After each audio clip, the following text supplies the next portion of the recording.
কণ্ঠশিল্পী কৃষ্ণমণি নাথৰ খবৰটো শুনি বহুত দুখ লাগিল। নিমিষতে সকলো যেন শেষ হৈ গ'ল জনপ্ৰিয় কণ্ঠশিল্পী কৃষ্ণমণি নাথৰ।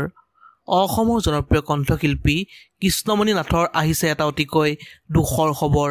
ভাগি পৰিছে প্ৰতিজন অনুৰাগী, ভাগি পৰিছে সমগ্ৰ অসমবাসী। কণ্ঠশিল্পী কৃষ্ণমণি নাথৰ এই খবৰত ম্ৰিয়মান হৈ পৰিছে প্ৰতিজন অসমবাসী। ডকাইতি কাণ্ড সংঘটিত হ'ল অসমৰ জনপ্ৰিয় কণ্ঠশিল্পী কৃষ্ণমণি নাথৰ পেট্ৰল পাম্পত। ডকাইতে দিনতেই সংঘটিত কৰে এই ডকাইতি ঘটনা। জানিব পৰা মতে অসমৰ জনপ্ৰিয় কণ্ঠশিল্পী কৃষ্ণমণি নাথৰ পেট্ৰল পাম্পৰ মেনেজাৰৰ পৰা 4,12,000 টকালৈ পলাই পত্তং দিলে 4 ডকাইতে। সঁচাকৈ খবৰটো শুনি বহুত দুখ লাগিল। বৰ্তমান অসম আৰক্ষীৰ কাষ চাপিছে অসমৰ জনপ্ৰিয় কণ্ঠশিল্পী কৃষ্ণমণি নাথ। ভিডিঅ'টো আছিল ইমানেই।